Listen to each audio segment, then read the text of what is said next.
Hello everyone. Today we are going to be comparing the 7900 XTX and the 9070 XT.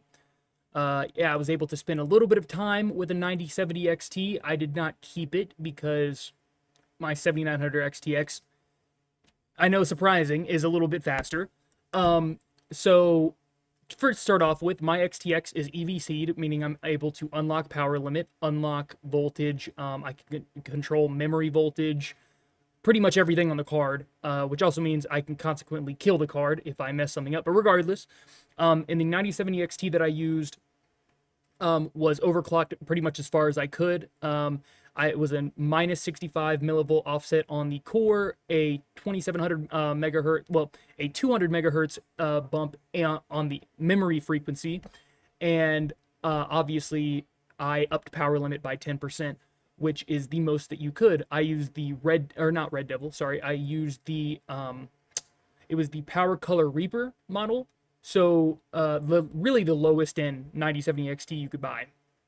However, the difference between all the XTs are really just going to be how much you can increase the power limit. The actual performance of the cards isn't going to vary all that much, unless you are able to, like, maybe unlock power limits and push, like, 3300, 3400 megahertz stable, which I highly doubt.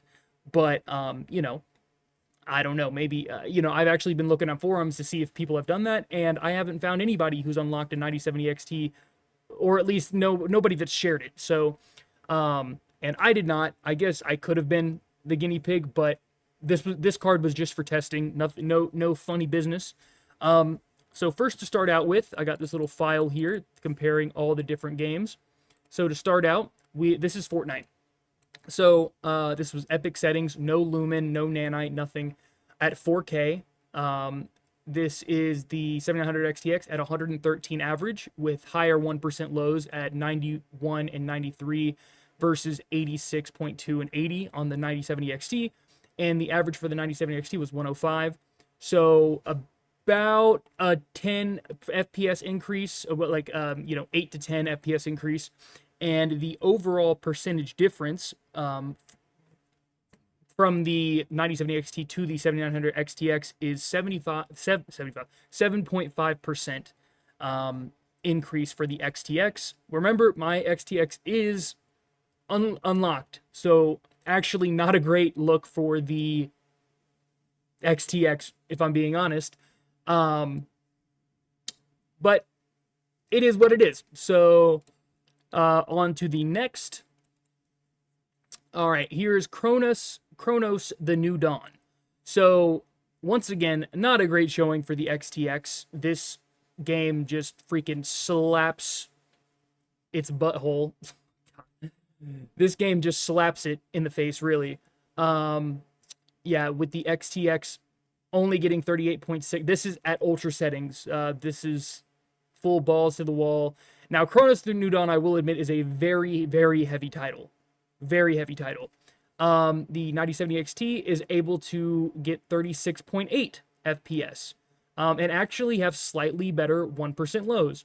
Now, in my opinion, I think AMD could probably get a little, with some driver improvements, could probably squeeze a little bit more performance out of this game, because it's just atrocious, if I'm being completely honest, on both cards.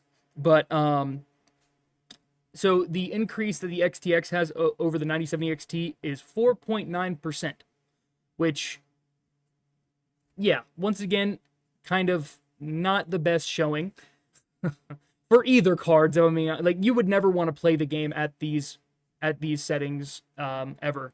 If you're playing that game, I hear that shader quality, the graphics, under graphics menu or whatever, the shader quality, you can turn that down. That improves performance quite a bit.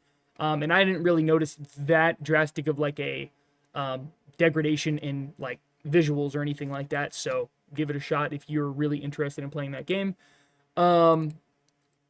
Discovery D. Now, this is where the XTX, for some reason, shines really far ahead. And I tested this twice, so it's not an issue. I don't know. Maybe it's broken on the 9070 XT. By the way, Discovery D is, I should have said this in the beginning, it's the finals.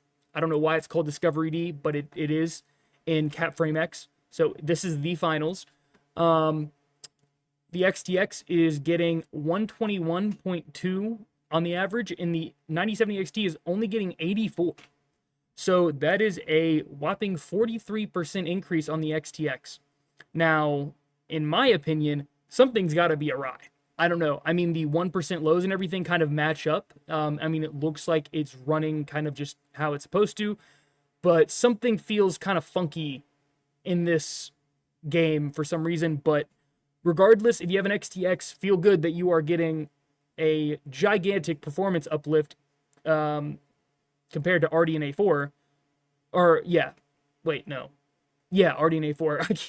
I've been looking at UDNA leaks, and I keep thinking RDNA 5, and it's like, that's not out yet.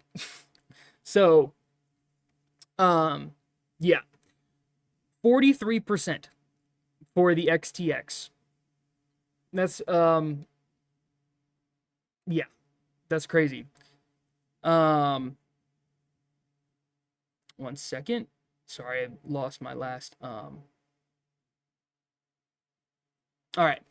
So on to the last game. And a probably anticipate, this is a title that a lot of people would like to see the performance of. It's Battlefield 6. Go ahead and click on that. Battlefield 6. The XTX is faster. Not by some, crazy amount or anything, but it is faster. And this is at the overkill settings. Overkill graphic settings. We are seeing 104 on the XTX and 94 on the XT, the 9070 XT. That is a 10.5% improvement on the XTX. Those are all the games that I tested.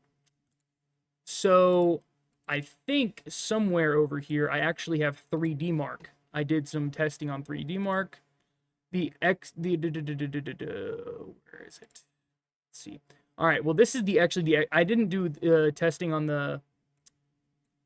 my 7900 XTX, but here's 120,000 for the XT. Did pretty good, not maybe this 129 was scored by an unlocked power limit 9070 XT. Who knows? A 7496 for the XT on Steel Nomad. A 12878 on Time Spy Extreme. When the graphic, well, I can just tell you right now, my XTX's graphic score is in the 17500 range, so quite a bit higher than this 9070 XT. But in games, it's able to really perform quite well in comparison, which I was very surprised with, considering the card that I got was tiny in compared to my Red Devil. When I saw it, looked like the first thing I called it was a pipsqueak. It was that small, and that it was a 2-slot card, just tiny. But it performed really well. Now in Port Royal, my XTX can get a higher score than this. I've gotten 19,500. So, that's not to say though, the XTX is faster. It is faster, but not by some crazy margin. I wish it was by a crazy margin. It makes me feel bad about having an XTX, because it's well, god dang. You're getting, these people are getting a card for $599. And for the most part, getting XTX performance, that, it feels bad, man. But that's just, it is what it is. So, yeah, another very interesting. I didn't get power readings or anything, but the 9070 XT that I had maxed out at 330 watts, and some games didn't even push that far. They didn't even push up to that 330 watt limit. So, really good power. Way better than my XT. My XTX has got to be drawing at least double. Once again, feels bad. But that's just, it is what it is. So I am not going to be getting rid of my XTX. If I do get rid of my XTX, it's going to be for a 5080, and I'm going to, or a 5090. It kind of depends on what price I can get a 5090 at. A 5090 is just so expensive. $2,000. That's a big chunk of change to just throw towards a GPU. So, especially when I do have a perfectly good working one with my XTX, and you know, my XTX is fast. It's a great card. It runs 4K, great. So, I will say that if you have an XT, if you plan on, I mean, 1440p, you should be fine with the 9070 XT, but 4K, it's kind of borderline when it comes. It's, you know, even my XTX in some certain scenarios is definitely borderline. 4K is just a very demanding resolution. You know, even the 4090 at times has issues. Even the 5090, you know, in very certain circumstances can have, you know, some issues with 4K just because it's such a, like, I was getting 39 FPS, so if that lines up, I think a 5090 would be getting around like maybe 55, 56 or 57, maybe 60 FPS probably on a 5090 at ultra settings. You know what? We can go ahead and look it up real quick. I'm kind of curious what a 5090 gets. Because Kronos the New Dawn, very demanding title. Kronos the New Dawn Ultra 5090. Let's see if they even have a video. I don't really want to watch it with DLSS 4. I would much rather.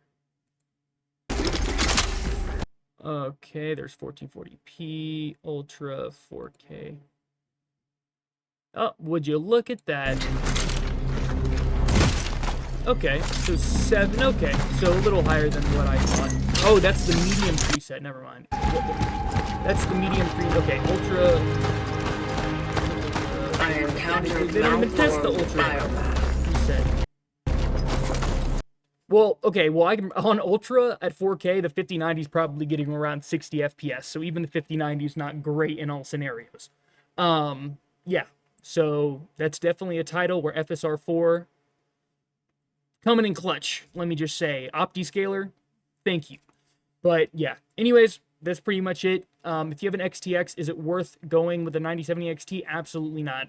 You know, especially if it's stock, like, max you're going to pull is maybe a little over 100 watts more, right?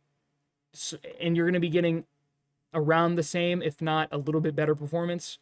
Just don't use RT, and Int 8 FSR4 should be coming.